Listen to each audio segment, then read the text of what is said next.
impact on the, mitigation measures?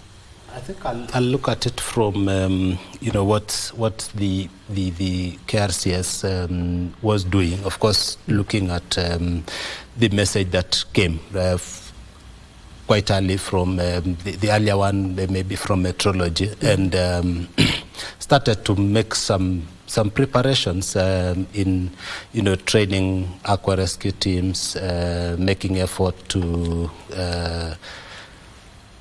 help people in a way that would really deter them or make them not suffer so much in terms of the El Nino. And what some of the things that we were doing at that particular time included, what we took was that at least there will be heavy rains, and this is it. So what we did was buy seeds, for example, and we were able to distribute seeds to farmers in some of the areas that were hit by drought previously, including Taita Taveta, the governor's county. We did Kitui, the lower eastern. These areas that normally depend on the October, November, December rains.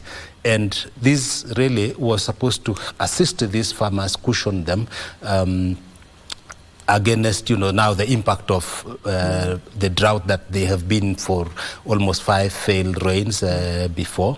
So we hope that the crop that they are having now in the farm will do better.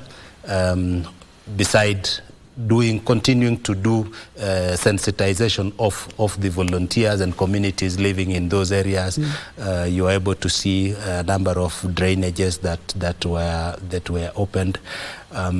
So these are some of the positive things that were done at that particular time. And I think always is to look at what we would call the no regret approach, so that you do something positive with even looking at this impact, the big rain, the much rains that would come.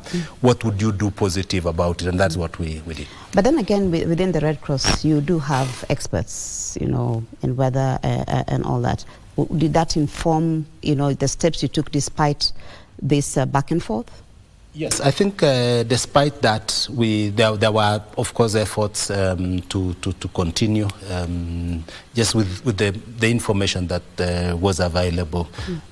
Try to, and as I said, train the volunteers, and which was whether we would have the El Nino or not at that particular time. We would continue, because then the volunteer team that we have is mostly youth, and they keep moving from one station to another, and therefore you would always want to have bigger numbers at any one particular time, and therefore whether if you don't engage them on this particular moment, you will engage them in future. In future, okay. Governor Mwadime, the issue